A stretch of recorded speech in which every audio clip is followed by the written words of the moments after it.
On a swamp planet called Dagobah, years after the fall of the Republic, Yoda sits outside a mud hut and reaches out through the Force. He is nearly 900 years old and entirely alone. He senses the creatures around him the way he once sensed 10,000 Jedi spread throughout the galaxy.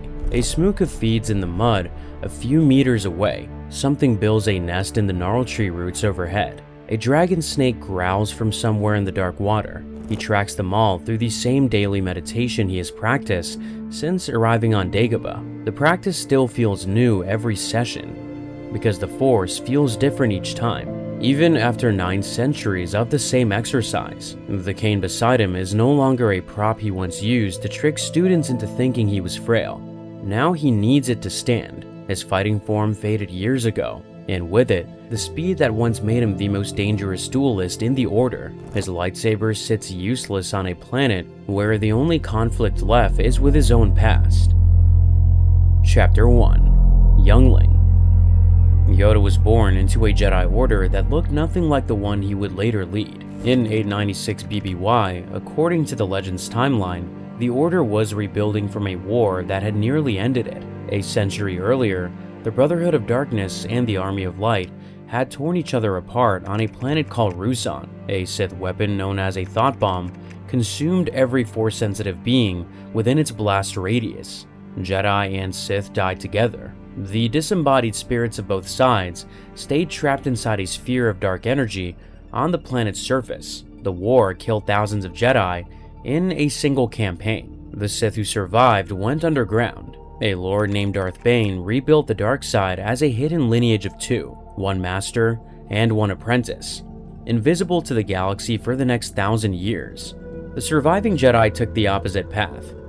They wrote down traditions that had been oral, standardized training that had been improvised, and drafted the manuals and protocols that would define the Order for the next millennium. The new Order centralized on Coruscant. The Jedi Temple became the permanent seat of training, diplomacy, and governance for every Jedi in the Republic. A High Council of 12 members oversaw all major decisions.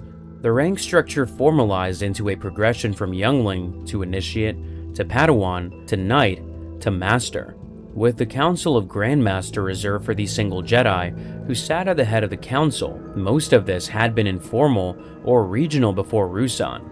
The Order Yoda entered as a child was building its procedures from the ground up, and Yoda was learning the rules at the same time everyone else was writing them.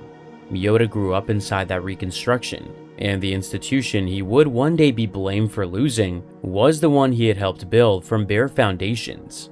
The first several centuries of Yoda's life left almost no trace. His home world had never been recorded, his species had never been named, and no account survived of who found him or how he came to the temple. In 900 years, only 2 other beings of his kind appeared in the galactic record. One, a Jedi Master named Yaddle, sat on the council alongside him. The other, a child called Grogu, would not be found until decades after Yoda's death. The Legends reference guide Jedi vs. Sith placed his birth year and offered little else. What remained came mostly from the Jedi Path, a training manual passed from master to student across generations. Yoda's handwritten annotations span centuries of Jedi practice. The earliest of them showed a Yoda far less certain than the Grand Master he later became. One note, written beside a passage by Grandmaster Fei Coven, records that Yoda remembered Master Fei from his own time as a youngling. He found comfort hearing her voice through the text.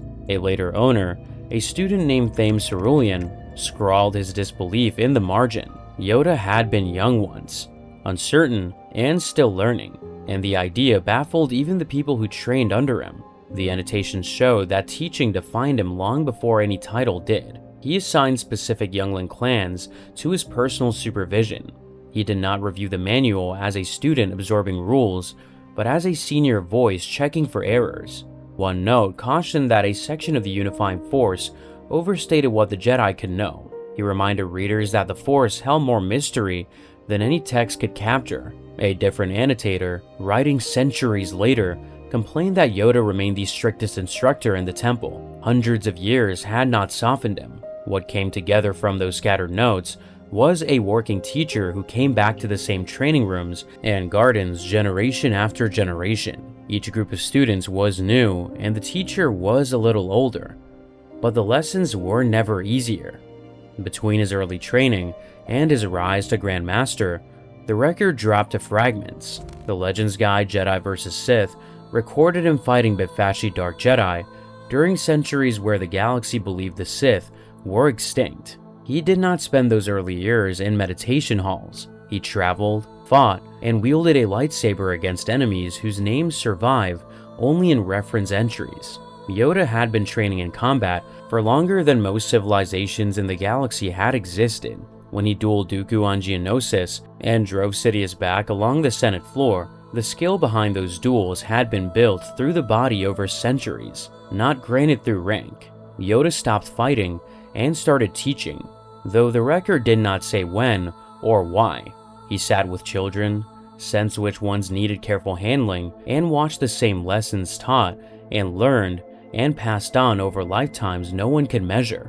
The Legends novel Dark Rendezvous, set during the Clone Wars, contained a scene from much earlier in Yoda's life. More than 800 years old, Yoda sat with a young man named Dooku and admitted that a soul as old as his had made many mistakes. He laughed when he said it. The admission came easily, the way it would from anyone who had had centuries to get used to saying it. He said it beside a pond in the temple gardens, at night, with Dooku sitting beside him. As the Order grew around him and titles stacked higher, evenings like this one would grow harder to find. Yoda admitted his failures openly beside that pond, but he would spend the last decades of the Republic as a military commander. War briefings and Senate meetings would leave no room to sit in a garden and laugh about anything. Chapter 2. Before it broke. About 200 years before the Clone Wars, the Republic worked. The canon novel Light of the Jedi showed what that looked like. The government was led by Chancellor Lina So, whose agenda centered on the ambitious civic projects she called the Great Works. The Outer Rim was expanding. New hyperspace routes were being charted. A large space station called the Starlight Beacon was under construction at the edge of explored territory, designed to broadcast a signal that anyone who was lost or afraid could follow home. The Jedi of this era were not soldiers, but diplomats and emergency responders, settling trade disputes, charting new hyperspace routes, and responding to emergencies the Republic's own infrastructure could not handle alone. When a catastrophic hyperspace disaster threatened the Hetzal system with debris traveling at light speed, hundreds of Jedi pooled their concentration through the Force to help stop it. A Jedi named Avar Kriss coordinated the effort by perceiving the Force as music, and in the middle of the crisis, she sensed Yoda's mind joining the chorus from wherever he happened to be. She described his contribution as heartbreakingly beautiful, a voice of pure light that contradicted everything about his small, strange body. He did not need to be at the center of the effort. He added his mind to the collective effort, and it was enough. Yoda was about 664 years old at this point. He had voluntarily stepped away from the Jedi Council and given his seat to a Mon Calamari named Efru Shin. He left Coruscant on the Starhopper, a Padawan academic cruiser, with a small class of younglings to teach in the field. The same work he had apparently been doing for centuries before anyone thought to give him a title. The Council let him go without objection, and Yoda had no interest in staying. He did show up for the formal dedication of the Starlight Beacon, but even then, he arrived with his younglings in tow. He ordinarily avoided non-essential social gatherings. The Starlight Beacon was a lighthouse, built inside a Republic healthy enough to let the Jedi treat it as an expansion of their purpose rather than a strategic asset. The Republic in this era was optimistic. The Jedi were trusted, and even the presence of the dark side, in the form of a marauder faction called the Nihil, did not shake their confidence. Yoda, at 664, was embedded in that system without being trapped by it. He could leave and come back whenever he wanted, sit in a garden, or stand on the bridge of a space station, or wander with a group of 10-year-olds, and the Order adjusted around him. Centuries later, the Order would stop adjusting. Qui-Gon Jinn would be labeled a maverick for doing things Yoda once did as routine. The protocols that would eventually treat Qui-Gon's habits as violations did not exist yet. They built up over the centuries between the Starlight Beacon and the Clone Wars. tightening around the institution one rule at a time. Yoda lived through every one of those centuries and watched the distance between the temple and the galaxy grow wider. Whether Yoda resisted that tightening or helped engineer it remained an open question. What the record does show is that Yoda enforced the tighter rules once they existed. He sat at the head of the council that rejected students for being too old, disciplined knights for following instinct over protocol, and treated emotional attachment as a failing rather than a warning sign. By the time the Republic began to fracture, the Order's rigidity had Yoda's authority behind it. The silence was probably the honest answer. He likely did both, at different times, for reasons that made sense in the moment. During the High Republic, the Order still had room for what Yoda cared about most: teaching and wandering, listening to the Force without a political agenda, and keeping his own counsel without anyone demanding he explain. The Order that Yoda's next personal apprentice entered looked very different. The boy he chose came with problems the institution had no idea how to fix. Chapter 3: Pride Blinds. Dooku's life as a Jedi began with an abandonment. In the canon story, Dooku Jedi Lost, his father, Count Gora of Sereno, sent a message to the Jedi Council instructing them to take the child away. Gora left the baby outside the castle walls with nothing to identify him. The forests around the estate were home to spine wolves. If the Jedi had arrived any later, there would have been nothing to find. Dooku grew up at the temple with no idea where he came from, who his family was, or that he had a sister. It changed when he was 12 years old. During a galactic festival on Sereno, Dooku visited the planet with a group of Jedi that included Yoda and his friend Sifo-Dyas. He met a girl named Genza, saved her from thieves, and the two of them realized they were siblings. A building called the Great Assembly collapsed during a groundquake, and in the aftermath, Count Gora saw his Force-sensitive son standing among the Jedi. Gora revealed what the temple had kept hidden. He screamed that Dooku was not his son, and Dooku heard all of it. Yoda visited him afterward and apologized, saying he had been wrong to bring Dooku to Sereno. Asajj Ventress, listening to Dooku's recordings of these events years later, said the Sereno visit broke something in Dooku that never healed. When Dooku learned that his own father had discarded him like refuse outside their gates, the damage went deeper than anything Force training could dissolve. 4 years later, Yoda selected Dooku at the Padawan tournament. The Grandmaster rarely took personal apprentices, and the announcement drew an excited reaction from the room. Yoda told Dooku the training would be difficult and that he expected a great deal. Dooku promised not to let him down. Even before the training started, an earlier ceremony had already planted something in Dooku that Yoda did not account for. During a tour of the Jedi archives, Yoda had stopped the younglings in front of a row of bronzium busts. The busts belonged to the Lost 20, Jedi Masters who left the Order over the centuries, disillusioned with its principles or its direction. Some became leaders elsewhere. Some became Sith. Most vanished from the historical record entirely. Yoda paused at the bust of a female Jedi named Trennis. His tone shifted. He called her departure sad, then turned to the students and told them to remember these faces and to honor them. Still a child, Dooku asked the obvious question. Yoda told the younglings that the failure belonged to the Order. Dooku stood in front of those busts, fascinated by the faces of people who walked away from everything the temple offered, and he did not hear a cautionary tale. He heard that leaving was something even Masters had done, and that the Order took the blame when it happened. The training did not begin the way Dooku expected. Each day, he arrived at the training garden at the scheduled time and found Yoda sitting cross-legged on the ground, eyes closed, meditating. Yoda did not speak. Dooku greeted him, asked for instruction, demonstrated lightsaber stances, and performed Force exercises, and Yoda gave him nothing. The silence lasted days, then weeks. Dooku grew frustrated, then angry. He shouted at the old master, begged for instruction, and eventually accused him of deliberate cruelty. After nearly a month, Dooku decided to force the issue. He marched into the garden and faced the great tree at the heart of the temple grounds. The tree was said to be older than Yoda, and was believed to have come from an ancient Jedi temple on Ossus. He imagined his hand around the trunk and pulled with everything he had. The branches shook, and leaves came down in a rush, but the roots held, and when Dooku finally let go, he dropped to the ground in front of his silent master Exhausted, Yoda opened his eyes. He asked Dooku if he was ready to learn what he did not know. Dooku, recounting the memory years later, said he finally understood. Yoda was not teaching patience, he was waiting for a student who believed he already knew everything to discover that he did not. Yoda waited until Dooku had nothing left to prove before offering the first real instruction. The method was effective. It was also, from Dooku's side of the silence, no different from neglect. The Legends novel Legacy of the Jedi covered an earlier period of the same relationship.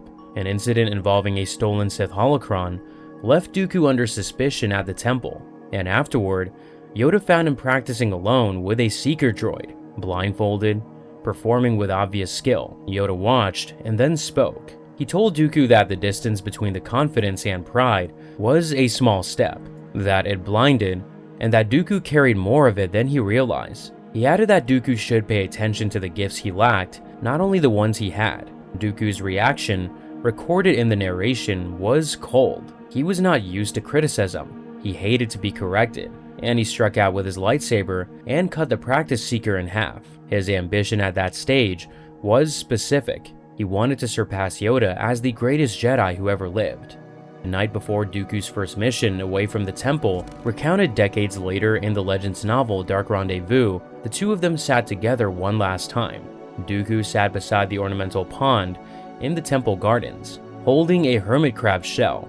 Yoda climbed onto the rock beside him and let his feet hang above the water. Dooku told Yoda he feared he had outgrown the temple. He compared his situation to the shell, built for a creature that no longer fit inside. Yoda nodded. He called Dooku proud and meant it as a warning. He warned that the dark side pulled hardest on the strongest, and then he added something quieter, a promise that the temple would always be home, and that Yoda would light a candle for Dooku to find his way back.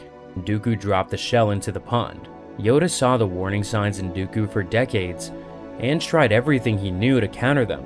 He kept secrets about Dooku's family, then brought him to Sereno without considering what the boy might find there. From where Dooku sat, the method looked like neglect by a second father. Chapter 4. The Chain.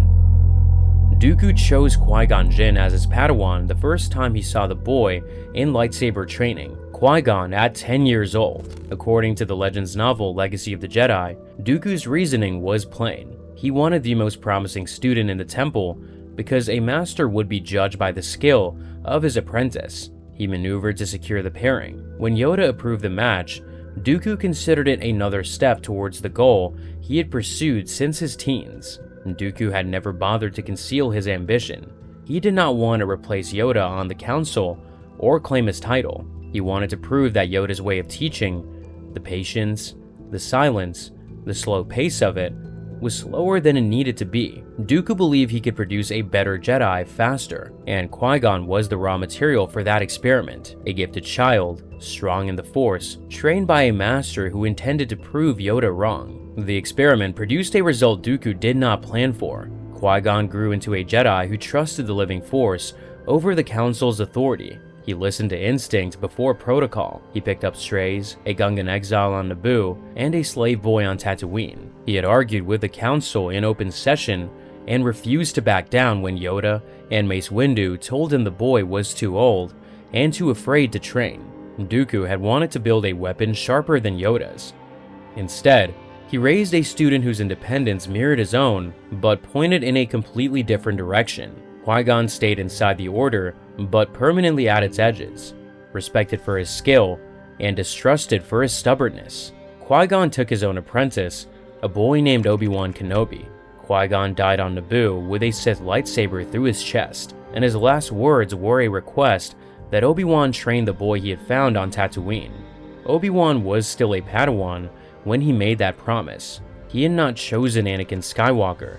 He had inherited him from a dead man. Yoda did not want Anakin trained. When the boy stood before the Jedi Council for evaluation, Yoda told the boy that he sensed fear in him, the kind of fear that fed on itself and grew into something worse. Anakin, 9 years old and standing alone in front of 12 senior members of the Jedi Council, said he was not afraid. Yoda told him that the fear would come whether he admitted it or not. The Council refused to approve his training. Qui-Gon pushed back, and the argument was still unresolved when Qui-Gon left for Naboo, and did not come back. At Qui-Gon's funeral pyre on Naboo, Yoda stood beside Mace Windu. The Sith operated in pairs, he told Mace, a master and an apprentice.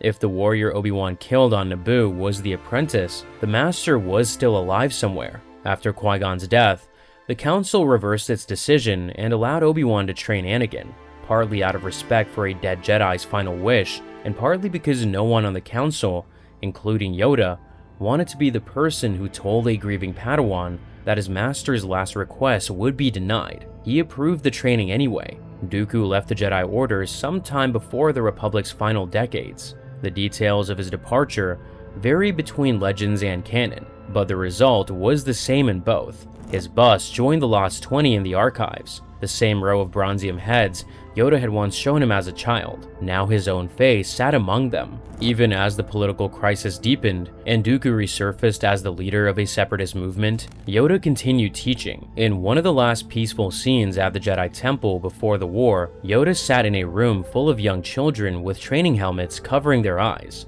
practicing with miniature lightsabers. Obi-Wan arrived looking for a planet that had been erased from the Jedi archives, and Yoda turned the problem into a classroom exercise. He asked the children what it meant when something should be in the archive but was not. One of the younglings answered that someone must have erased it. Yoda praised the child and told Obi-Wan that the answer was obvious if he had been willing to see it. A room full of children solved a puzzle that a senior Jedi Knight could not, because the children had not yet learned to assume that the archive was always correct. When the Separatist crisis broke into open war on Geonosis, Yoda arrived with the clone army. The first time in 1,000 years that a Jedi had led soldiers into a full-scale battle. He had never commanded troops before, and no living Jedi had either. The clones obeyed his orders with mechanical efficiency, and the battle ended in a Republic victory, but the cost was visible immediately. Jedi died in numbers the Order had not seen since the ancient Sith Wars. After the battle, Yoda confronted Dooku in a hangar bay. It was the first time a master and former student had fought. The fight was brief, intense, and ended when Dooku pulled a heavy pillar down on the unconscious bodies of Obi-Wan and Anakin.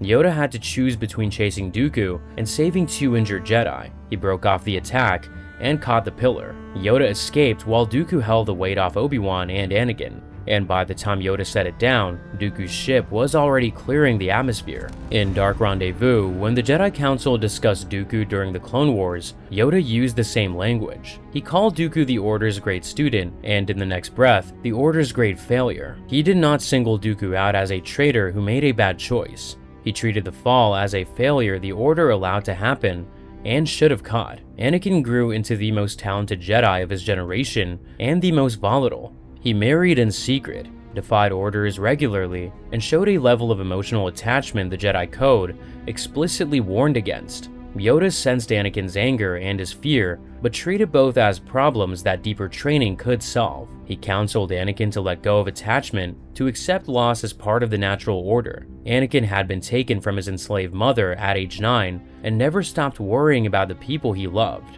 While Yoda counseled patience, Palpatine had been meeting with Anakin privately for years, feeding his frustrations, validating his doubts about the Council, and positioning himself as a mentor the Order could not compete with. The grooming took place inside the same building where the Council met. Yoda and the Council had assigned Ahsoka to Anakin deliberately. The pairing was not random. Yoda believed that taking responsibility for a student would force Anakin to confront his own attachment issues. Ahsoka was strong, independent, and exactly the kind of Padawan who would challenge Anakin's need for control. She left the Jedi Order after the Council falsely accused her of a bombing she did not commit. They offered to take her back after the real culprit was caught, calling the wrongful accusation a trial the Force had intended for her. Ahsoka looked at the Council and turned down the offer. Anakin followed her outside, but she told him she had to leave and walked out of the temple.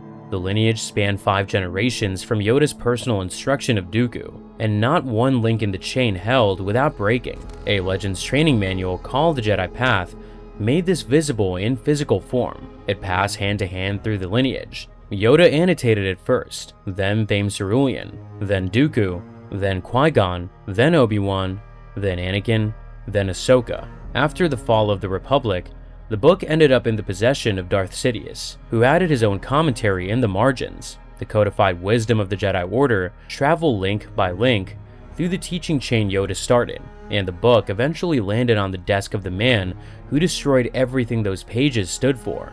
Luke Skywalker recovered it years later from the wreckage of Biss. Meanwhile, the student 2 steps removed from Yoda in the chain, the one Dooku raised and Yoda watched from the council chamber, had found something none of them could reach. In the Room of 8,000 Fountains, during the Clone Wars, Yoda sat in meditation and sensed a presence that was not quite alive and not quite dead. The way the encounter unfolded in Dark Rendezvous was careful about the distinction.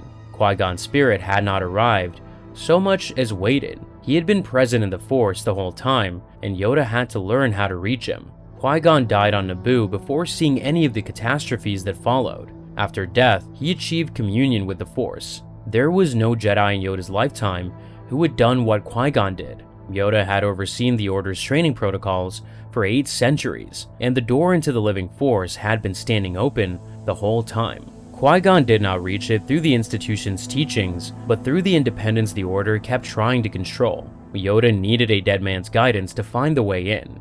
Yoda asked Qui-Gon's spirit about a message that had arrived from Dooku and whether Dooku was telling the truth. Qui-Gon's answer was specific and strange. Dooku thought he was lying. Yoda smiled because the lie concealed a truth Dooku could not admit.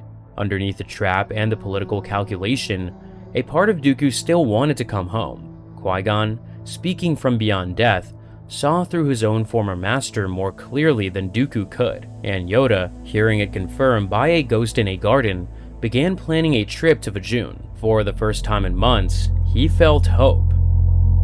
Chapter 5: Cork in a Bottle. The title on Yoda's wartime profile in Dark Rendezvous laid the contradiction out in plain text. Grand Master of the Jedi Order, military attaché to the Supreme Chancellor of the Galactic Senate, a peacekeeper serving as a general, reporting to a politician who was, without Yoda's knowledge, the Sith Lord at the end of a lineage the Jedi had been hunting for 1,000 years. The Clone Wars did not land on the Jedi all at once. The war arrived through a sequence of small compromises, each one easy to justify in the moment, but was pulling the Order further from what it was built to do. The Jedi accepted command of the clone army because the Republic had no other military infrastructure. Battlefield assignments followed because the Senate asked, and the Constitution permitted it. The chain of command ran through the Chancellor's office because the Republic required its military to answer to elected officials. One decision followed another, and within months of the Battle of Geonosis, the Order that had spent a millennium as diplomats and guardians was running a galactic war from the basement of the Jedi Temple. Early in the war, on a coral moon called Rugosa, Yoda and 3 clone troopers were ambushed by an entire separatist droid battalion while trying to secure an alliance with the Toydarian king.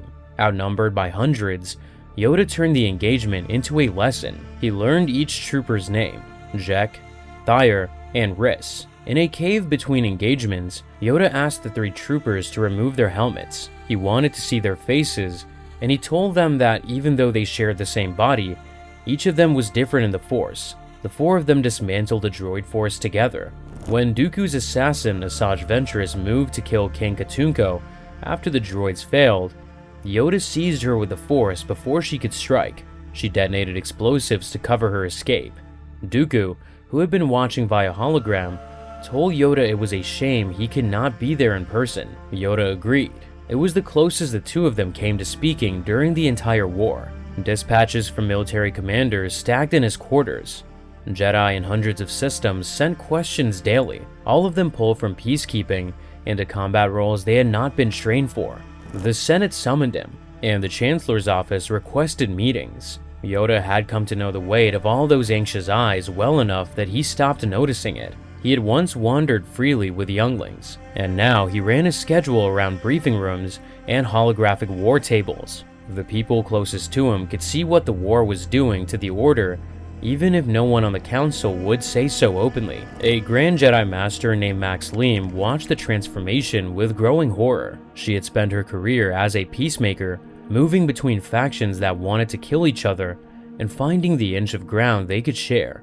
Now, by slow and steady degrees, she and her colleagues were turning into soldiers. She hated it. The battle at Geonosis had killed more than a dozen of her closest friends in a single day, and the months since had been hard in a way she could not have prepared for.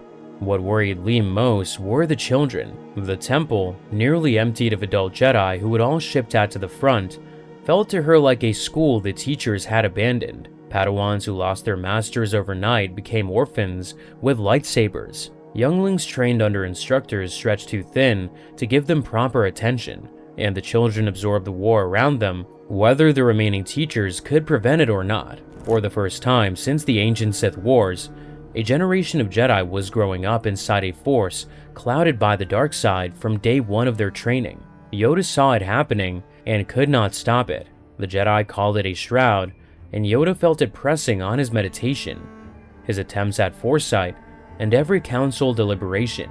Sensing the future had been one of his greatest strengths. In the Legends timeline, his precognition was sharp enough to guide missions throughout the galaxy.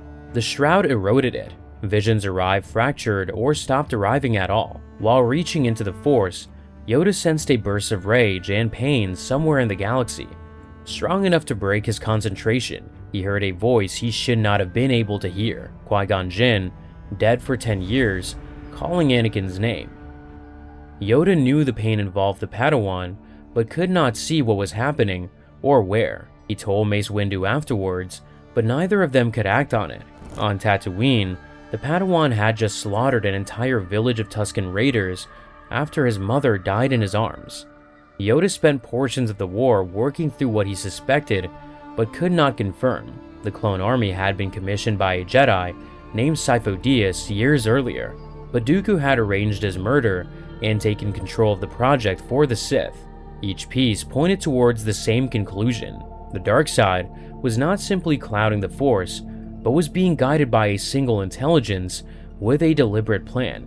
Yoda examined the evidence carefully and at length, and none of it converted into action because the shroud did not lift, and the Chancellor who received Yoda's reports and approved the war strategies was the same man who designed every piece of the war the Jedi were failing to prevent. The Senate renewed his emergency powers session after session, and no one on the council stopped to ask why. Dooku, who understood the trap from the inside, described Yoda's position during the war with uncomfortable accuracy. He called Yoda a cork stuck in the Republic. Pull the cork out, Dooku reasoned, and the dark side would rush through the opening. Leave it in, and the cork held the bottle sealed while the contents spoiled.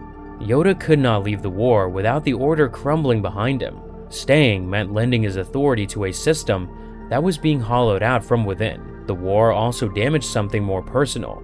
Jedi who survived Geonosis and the early campaigns came back to the temple changed. A Jedi named Jay Maruk came back from a mission with a lightsaber burn across his cheek and a hand that would not stop shaking. A Padawan named Y woke up screaming from prophetic nightmares about his own death. The instructors did their best, but the comm center the temple had once provided was gone. Yoda kept teaching through all of it, but the role had changed around him completely. He had once told Dooku that wrong and right sometimes only mattered in the short term, and that over decades and centuries, things were simply as they were. Late in the Clone Wars, Yoda began hearing a voice no living Jedi should have been able to produce. It belonged to Qui-Gon Jinn. The voice came while Yoda was deep in the Force, faint and difficult to hold, and it told Yoda that there was a way to preserve consciousness after death. The Jedi Council did not take the claim well. Mace Windu and Ki-Adi-Mundi suspected Yoda was being manipulated by Sith deception, and they confined him to the Temple Medical Center for evaluation. The doctors found nothing wrong with him. Yoda knew the voice was real, and he left Coruscant without the Council's full approval to follow it. His first stop was Dagobah. Years before he would return to hide there, Yoda landed on the swamp planet because the Force pulled him to it. The planet's dense, living energy, mass Force signatures, and amplified visions. And in the deep swamp, Yoda encountered a vision the dark side had prepared for him. A creature stood in front of him, small and green and hunched, identical to Yoda in every detail except for the selfishness resentment, and anger behind his eyes. It attacked him and demanded that he acknowledged it as part of who he was. Yoda accepted it and told the creature so directly, and the vision dissolved. From Dagobah, Yoda traveled to a place called the Wellspring of Life, guided by glowing beings called Force Priestesses. They tested him further, demanding proof of his selflessness and his willingness to let go of everything he valued. Yoda passed their trials and earned the knowledge Qui-Gon had promised, the ability to retain identity within the Force after the body died. His final test came on Moraband, the ancient Sith home world.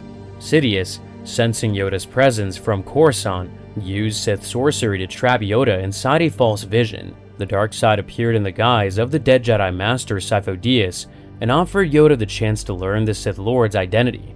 When Yoda refused the bait, the vision shifted into a false version of events where Yoda led a mission to capture the Sith and Anakin killed Dooku along the way. Yoda recognized the trap. The dark side was offering him a shortcut to victory through violence, and he rejected it. He returned to Coruscant believing the war could not be won through fighting, but that a path unknown to the Sith could still lead to a different kind of victory. Yoda returned to Coruscant carrying a secret none of the other council members shared. He knew how to survive death. He also knew, with a certainty the Shroud could not cloud, that the war was going to end badly and that the Jedi Order would not survive it. He told no one. And then a shell arrived at the Jedi Temple, delivered by Jamaruk and sent by the student Yoda had lost 63 years earlier. Dooku's message was simple. He wanted to talk. He wanted peace, or said he did. He sent the hermit crab shell from the garden as proof that the message was personal and real. The council called it a trap. Yoda studied the shell in guidance, consulted a dead man's ghost, and decided to go anyway. Chapter 6. The Shell. Yoda traveled to Vajun with 2 Padawans and a small escort, not with a fleet. Dooku had been specific in his conditions. Republic ships could not deploy towards the Hydean Way. Military presence was forbidden, and politicians were excluded. If Dooku spotted even a hint of tactical movement, he would abandon his location and redirect his droid armies towards Coruscant. Both sides understood what the meeting was about. Vajun was a planet heavy with the dark side. Decades earlier, a plague of sudden madness had killed most of the population, and the world Dooku chose as his base of operations was mostly ruined or empty. He had settled into Chateau Malraux, the estate of a dead nobleman, and treated it as his own. Before leaving Coruscant, Yoda sat in the Room of 1,000 Fountains and played back the holographic message Dooku had sent through Jamaruk. In the recording, Dooku held the candle Yoda had sent him. He warned Yoda that the Republic was more deeply compromised than the Jedi understood and promised nothing beyond a conversation. Yoda watched the recording 4 times. Then, he climbed onto his favorite rock, closed his eyes, sank into the Force, and let the past and present blend together in his meditation. Qui-Gon's answer, the one Yoda had received in the Room of 1,000 Fountains, was the reason he went to Vajun. If Dooku only thought he was lying, the truth underneath the lie was still there, and for Yoda, that was reason enough. The journey to Vajun cost the lives of Jedi who volunteered for the escort. Ventress intercepted the group before they reached the planet. Max Leem, the Grand Master who had spoken so plainly about the war's cost to the children in the temple, died during the mission. So did Jamaruk. The 2 Padawans, a girl named Scout and a boy named Y, survived and continued with Yoda to the chateau. Yoda arrived at Dooku's fortress uninjured, grieving, and accompanied by children. He walked into a building rigged with surveillance, assassin droids, and Vajun's dark side saturation. Inside Chateau Malraux, Yoda and Dooku finally spoke face to face for the first time since Geonosis. Dooku pitched the dark side as a tool, not a corruption, and offered Yoda wealth, safety, and freedom from fear. Yoda dismissed each offer. He said the universe was large and cold and very dark, and that everything he loved would be taken from him sooner or later, and that no power on either side of the Force could change that. He named the Jedi he had lost during the mission. He called them his family. Dooku pushed harder. He told Yoda to feel the darkness rising and to stop performing serenity he could not actually possess. He wanted Yoda to admit that he was alone, that he was greater than the institution he served, and that striking back was better than turning the other cheek.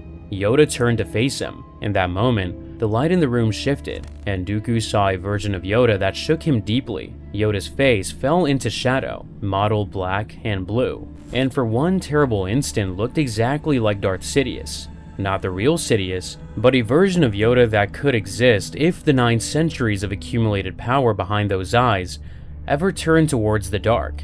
Dooku understood in a flash how foolish he had been. If Yoda fell, Sidious would be nothing. The galaxy had never seen what a dark-side master of nearly 900 years could do, and Dooku realized it should never have to. The vision passed, and Yoda came out of the shadows, small and old, and warm again. He took Dooku's hand and studied it. Yoda told Dooku that the trembling in his hand was not age, but fear. He said that the darkness was his own, and that Dooku still had light in him, even now, after all the death, the years, and the distance between them. He called Dooku his apprentice, and when Dooku objected, Yoda ignored it. He told Dooku that the empty universe was a lie. No one owned his apprentice in that moment, and the universe remade itself with every passing instant. He poked Dooku in the chest with his cane and told him to choose, and to start again. Dooku's hand was trembling. Yoda took it. 2 promises connected them across decades. A candle to light the way home, and an older one from a training exercise where Yoda had grabbed Dooku mid-fall and steadied him. Yoda had promised to be there when Dooku fell. Not if, but when. He had known even then that the real plunge would be worse than a misstep in training. On Vajun, hand extended, he was keeping both promises at once. Then Obi-Wan Kenobi and Anakin Skywalker arrived at the chateau uninvited. Yoda had not brought them. They had come on their own initiative, tracking the mission through separate intelligence. Dooku spotted Anakin on the security monitors and went still. He looked at Yoda and said that Yoda had brought his new favorite son. Yoda denied it, but Dooku did not believe him, and his hand went still. He threw his housekeeper through the window casement to force Yoda to choose between saving her and fighting him. Yoda caught the woman with the Force and lowered her to the ground, while Dooku's lightsaber scored a burning line across his shoulder. The duel that followed was vicious and personal in a way no battlefield engagement could be. Dooku fought with the elegant technique Yoda had taught him. Yoda fought with 8 centuries of experience compressed into a body half Dooku's height. Their blades crossed, green and red, and Yoda pressed forward, driving Dooku back step by step. Dooku tried one final gambit, whispering for Yoda to feel the hatred, to acknowledge the betrayal of all those years of trust. Yoda, breathing hard, answered that even here on Vajun, the dark side whispered constantly. He loved Dooku enough to destroy him. Dooku retreated to the window. He told Yoda he had placed a missile in orbit, locked to the chateau's location. It was falling now and gathering speed. Obi-Wan, Anakin, and the 2 Padawans would die when it hit. The choice was simple: save their lives or take Dooku's. Yoda chose. He turned away from Dooku, reached through the Force, found the missile tearing through the atmosphere, and nudged it sideways just enough to send into the ocean a kilometer offshore. Water fountain 300 meters into the sky, the chateau survived, and Dooku vanished into the Rose Gardens. In the smoking ruin of the entry hall, Yoda found Obi-Wan and Anakin surrounded by the wreckage of combat droids. He told them that he was sad but unhurt, and that he had been so close. Anakin, who had no idea what had happened upstairs, assumed Yoda had nearly killed Dooku and offered his sympathy. Yoda looked at Anakin with something close to anger. He said nothing else about it. The final scene of Dooku in Dark Rendezvous took place far from Vajun, on a nameless beach beside an alien sea. He walked alone along the shore. He picked up a shell and held it to his ear, the same gesture he had made in the temple gardens as a boy, with a hermit crab shell beside the pond. He waited for something, some echo or resonance that might carry meaning through the years. He heard only wind, waves, and his own heartbeat. Dooku's answer to Yoda's old question had not changed. He still believed the only truth was that everyone ended up alone. Chapter 7. Dagobah. The Republic fell in a single day. Order 66 turned the clone army against the Jedi on every active front in the galaxy. Masters who had commanded their battalions for years died at the hands of soldiers they had trusted with their lives. Padawans were gunned down in corridors and on landing pads. The temple on Coruscant burned. Yoda felt every death through the Force, one after another, from Kashyyyk to Coruscant to star systems he had never visited. On Kashyyyk, Yoda sensed the clones turning before they fired. He killed the 2 troopers who raised their weapons at him and was smuggled off-world by the Wookiees Chewbacca and Tarful in an escape pod. He made it back to Coruscant in time to walk through the wreckage of the temple. The security recordings showed Anakin Skywalker, now Darth Vader, cutting down younglings in the halls where Yoda had taught them to lift stones and calm their breathing. Yoda and Obi-Wan split the work that remained. Obi-Wan would go after Vader, and Yoda would take the Emperor. In the Chancellor's office, Yoda confronted Sidious directly, and his first exchange went well. Yoda threw Sidious backwards with the Force, sent him crashing into his chair, and pressed forward. The fight brought them from the office onto the Chancellor's podium, which lifted them into the Senate chamber, where it continued among the floating repulsor lift platforms. Sidious tore platforms loose and hurled them, unleashed Force lightning that Yoda deflected back at him. For a stretch of the fight, Yoda was winning. Yoda held his ground until a burst of redirected Force energy sent both of them flying, and Yoda fell. He lost his grip on the platform and dropped to the Senate floor far below. Sidious stayed above him. Yoda could not climb back up, and the clone troopers were already closing in. He crawled into a ventilation shaft beneath the chamber and disappeared. During the fall, Yoda understood. The Jedi had spent 1,000 years preparing to fight the last Sith War. Sidious had spent decades studying the Order's methods and building a war the Jedi could not recognize until it was already over. Yoda had the skill and the power, but the arena belonged to Sidious in every way that counted. The Order Yoda had built his life around was gone. The army he commanded had been a weapon aimed at his own people from the beginning. The politician he reported to had orchestrated every step. Yoda had spent years theorizing about the Sith's identity while sitting in the same room with the Sith Lord. Fighting Sidious in the Senate chamber, the building Sidious had used to dismantle democracy, only confirmed what Yoda had been too slow to see. Yoda met Bail Organa and Obi-Wan on Polis Massa, where Padme Amidala died, giving birth to twins. Yoda, Obi-Wan, and Organa made 3 decisions in quick succession. The twins would be separated and hidden. Luke would go to Tatooine, and Leia would go to Alderaan with Organa. Before they parted, Yoda told Obi-Wan that Qui-Gon had found a way to communicate from within the Force after death, and instructed him to study the technique while watching over Luke on Tatooine. It was the last strategic act of Yoda's leadership, passing along the one discovery the Sith did not know about. Then Yoda disappeared. The Empire was hunting every surviving Jedi, and Yoda was the most powerful Force user left alive. He needed a planet that could hide him. He chose Dagobah because he had visited it during the Clone Wars and knew the dark side cave on its surface would mask his presence from Sidious. The planet was remote, far from any hyperspace route, and no Imperial patrol would have reason to look there. Yoda chose exile. He built a mud hut in the roots of a gnarl tree and began the work of living alone with everything he had gotten wrong. During the early years of exile, Yoda deepened what the Force priestesses had taught him on the wellspring of life. Through meditation and solitude, he perfected the technique that would allow his consciousness to survive the death of his body. The canon anthology, From a Certain Point of View, The Empire Strikes Back, covered the years Yoda spent alone on Dagobah before Luke arrived. His daily practice was reaching out through the Force to sense every living thing on the planet. He no longer reached for 10,000 Jedi. He reached for whatever was close, whatever was breathing, and then let the rest go. The exile had taught him acceptance. He would never find peace or resolution, but he had learned to sit with his past mistakes and foolish assumptions, an acknowledgement of the Force moving through all living things and his place within it. After 9 centuries of sitting at the center of the Jedi Order, Yoda had relearned a lesson the exile forced back on him, the same comfort with being unimportant that he had during the High Republic. Acceptance came with a cost.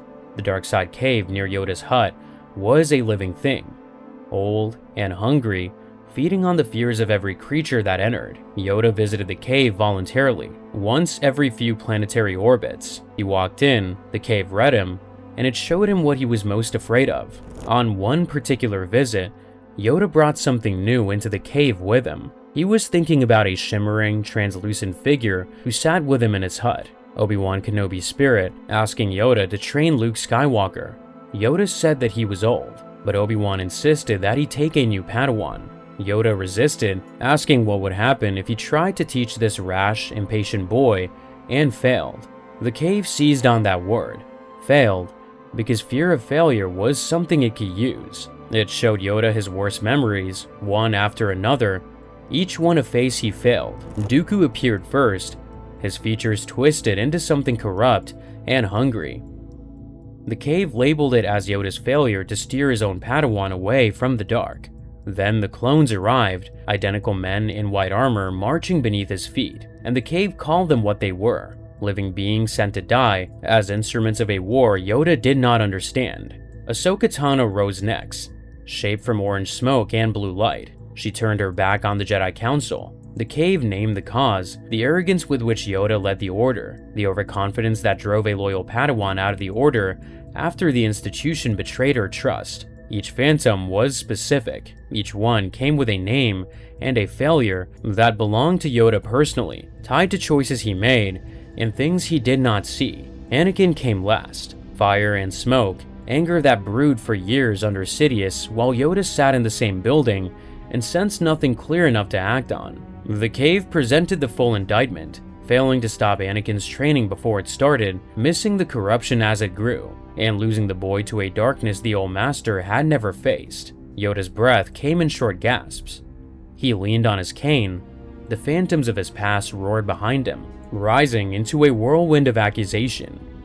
The cave pushed harder, sending the ghosts after him as he walked towards the far entrance. And then Yoda turned around. He was smiling. He told the cave that they were old fears, stubborn but familiar. He said he needed to see them, and then he thanked the cave for showing them to him. He walked through the visions, nodded at the cave, and walked out. He visited the cave repeatedly during his years on Dagobah. The ritual was voluntary. The dark side's own instrument became part of Yoda's routine.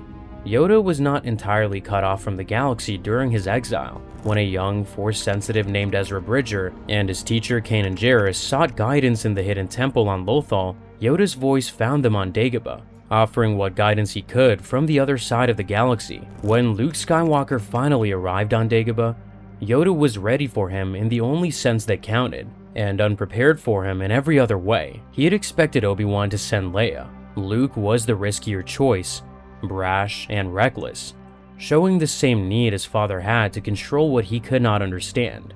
Yoda sensed the boy's mind before he saw his face, and it was a jumble of assumptions about the great warrior he expected to find. Yoda gave Luke the same first test he gave Dooku centuries earlier. He did not drop the act. He played the fool, a harmless swamp creature rummaging through Luke's supplies and cackling out his own jokes. Luke dismissed him without a second thought. The boys saw a small, strange, annoying animal and could not imagine that the master he had crossed the galaxy to find was standing right in front of him, 3 feet tall and covered in mud. When Luke mentioned he was looking for a great warrior, the creature told him that wars did not make anyone great. Yoda waited for the student to exhaust his own expectations before the real teaching could begin, the same way he had waited out Dooku's fury in the training garden centuries earlier. With Dooku, the wait lasted a month of silence in the training garden. With Luke, it lasted an evening of shared stew in a mud hut. The method and the patience were the same, but this time, the teacher was different. Yoda hesitated before committing to train Luke. The doubt lasted only a moment before he corrected the thought with his own oldest teaching, that trying was not enough and only doing counted. He turned that same lesson on his own deepest fear, and it was barely enough to carry him into the last act of instruction he would ever give. Once the training began, Yoda pushed Luke harder than the swamp did. He had Luke run through the tangled roots with Yoda strapped to his back, calling out corrections as they went. He had Luke stand on one hand and stack rocks with the Force, while Yoda sat on his upturned foot, adding weight and commentary in equal measure. The lessons were physical because Yoda needed Luke to understand that the Force was not a concept he could think his way through, but a discipline he had to feel through sore muscles and exhaustion before the deeper lessons could land. The central test came when Luke's X-Wing sank into the swamp. Luke tried to lift it with the Force and failed. He told Yoda he could not do it, that the ship was too big. Yoda told him that size had nothing to do with the Force. that the only difference between lifting a rock and lifting a starship was the student's belief that there was a difference. Luke said he did not believe it. Yoda raised one hand, lifted the X-Wing out of the water, and set it on solid ground. Luke stared at the ship and said he did not believe what he had just seen. Yoda told Luke that his refusal to believe was the reason he had failed. Yoda also sent Luke into the dark side cave, the same cave Yoda had been visiting voluntarily for years. He told Luke that the cave contained only what Luke brought with him, and warned him to leave his weapons behind. Luke took his lightsaber anyway. Inside the cave, a vision of Darth Vader appeared and attacked him. Luke ignited his blade, struck back, and cut the vision's head off. The helmet rolled to the ground and cracked open, and inside it Luke saw his own face staring back at him. The cave had shown Luke the same warning it had been giving Yoda for 20 years, that the thing a person fears of becoming may already be a part of them. Obi-Wan's ghost appeared to Yoda after the training had progressed, and the two of them spoke about Luke's readiness. Obi-Wan called Luke their last hope. Yoda corrected him, saying there was another. He meant Leia. Even after everything, Yoda was still planning for the student in front of him to fail. Chapter 8: What They Grow Beyond. Yoda trained Luke for weeks, not the years he had spent with any previous student. When Luke sensed his friends were in pain on a distant planet and announced he was leaving to save them, Yoda told him to stay. So did Obi-Wan's ghost. Luke left anyway, the same way Qui-Gon had once defied the Council, the same way Dooku had once walked out of the Order. Luke went to Cloud City and fought Vader. He lost his hand in the duel, and Vader told him the truth about his father. Luke came back to Dagobah one final time. Yoda was dying. 900 years of living had reached their limit, and Yoda had nothing left to give except words. He joked about it, telling Luke that when someone reaches 900 years old, the appearance suffers. Between the jokes, he confirmed what Obi-Wan's ghost had already revealed. Darth Vader was Luke's father, and there was another Skywalker. Then the humor left his voice and his breathing slowed. Yoda's body grew still under the blanket, then faded and disappeared the way Obi-Wan's had on the Death Star, the way Qui-Gon had taught them both. Luke returned to the war, built a new lightsaber, and made a plan that contradicted everything Yoda and Obi-Wan had told him. Obi-Wan had told Luke that Vader was more machine than man, and that the father Luke remembered was already gone. Luke refused to accept it. On the second Death Star, Luke surrendered to Vader voluntarily, stood before the Emperor, and threw his lightsaber away. He told Palpatine that he would not fight, that he was a Jedi the way his father had been before him. Palpatine responded with Force lightning. Vader watched his son convulse on the floor, and somewhere inside the armor, Anakin Skywalker made the choice the Jedi Council had given up on 20 years earlier. He picked up the Emperor and threw him into the reactor shaft. Yoda had been wrong about Vader. The emotional attachment he warned against, the love a son felt for a father he barely knew, was the thing that broke the Sith. Obi-Wan had been wrong too. Both of them had written off Anakin Skywalker as lost, and a 23-year-old farm boy from Tatooine, who had trained for a few weeks in a swamp, saw what two of the wisest Jedi in history could not. Luke's victory came from ignoring the one piece of advice Yoda was most certain about. After the Emperor fell and the second Death Star burned above Endor, the rebellion celebrated in the forest below. Luke stood apart from the crowd and saw three shimmering figures at the edge of the firelight: Obi-Wan, Yoda, and Anakin, as he had been before the fall, standing together and watching. Yoda remained within the Force for the decades that followed, present but unable to intervene. Luke built a new Jedi Order, took students, and lost them when Ben Solo destroyed the temple. By the time Luke disappeared to Ahch-To, Yoda had been watching long enough to know exactly what his student needed to hear. In the canon novelization of The Last Jedi, Luke Skywalker had found the original Jedi Temple decades later. It was on Ahch-To, an island at the edge of the galaxy. He collected the sacred texts of the Order and stored them inside an ancient Uneti tree on the island's peak, then spent years trying to burn the tree down. Luke's failure with Ben Solo undid everything his victory over the Emperor had built. He came to Ahch-To the way Yoda came to Dagobah, weighed down by mistakes he could not face in front of anyone. He wanted a place far enough from the galaxy that the weight might ease. He wore Jedi robes and did not bring a lightsaber. He had cut his connection to the Force and told anyone who found him that the Jedi Order needed to end. He had tried to burn the tree before and could not do it. He had spent years crossing the galaxy with R2-D2, obsessively hunting down ancient Jedi lore, and destroying the library meant admitting that all of it had been wasted effort. Luke took up the torch again. He stood in front of the tree and lit the flame. He lifted it towards the bark and could not close the distance. Behind him, Yoda's Force ghost appeared in the grass, looking the same as Luke remembered from Dagobah, small, stooped, leaning on his cane. Luke warned him that he was ending all of it and told Yoda not to try to stop him. Yoda looked amused. Luke stared at the tree and could not move his arm. Yoda did not wait. Without ceremony, he raised one gnarled finger towards the sky and called down a bolt of lightning that split the night and set the tree ablaze. Luke stumbled backward, blinking, and when his vision cleared, the tree was an inferno. Behind him, Yoda was laughing so hard, the sound echoed across the hilltop, wheezing between fits of glee, mocking Luke's grand declaration and telling him how much he had been missed.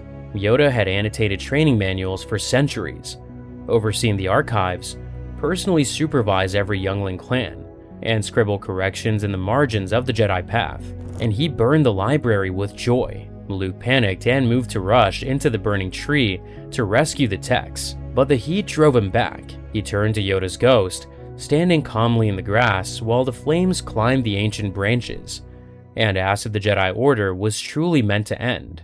Yoda sidestepped the question, saying they did not get to decide where their place in the story began or ended, and told Luke it was time to look past a shelf of old books. Luke called them the sacred Jedi texts. Yoda asked if Luke had read them, and answered for him. They were not worth the effort. Whatever wisdom the text contained, the girl Rey already possessed. It moved the way it always had, through people, passed hand to hand, surviving the fire the same way it survived the fall of the temple, because it was never stored in a building. The conversation shifted after that. Yoda's tone softened, telling Luke that he was still looking at the horizon, still missing the need that was in front of him. Luke said he was weak and unwise, and Yoda did not disagree. Luke had lost Ben Solo, and the task was not to lose Rey. When Luke said he could not be what Rey needed him to be, Yoda gave him the last lesson he would ever teach.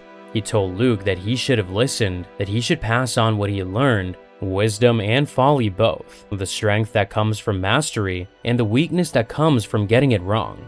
Getting it wrong most of all, Yoda told him, because that was the greatest teacher. Before the fire burned out, Yoda said one more thing. Students grow past their masters, and letting them was the true burden of teaching. The question Yoda kept asking Dooku in the temple gardens never received a satisfying answer. Anakin Skywalker killed Dooku aboard a separatist warship above Coruscant, and the question outlived them both. Yoda never answered it in words. What he found took less thinking and more nerve, the willingness to hand everything forward, including the failures, and let go of the idea that 900 years of wisdom should have been enough to prevent any of it. It was not enough. Nothing would have been. The Jedi survived once Yoda stopped trying to preserve them. The candle Yoda promised to light never brought Dooku home, but the promise behind it reached Luke. And through Luke, Rey, and through Rey, whatever comes next. The fire in the tree burned out. The lesson survived because Yoda finally trusted the people he trained. Quick note before you go.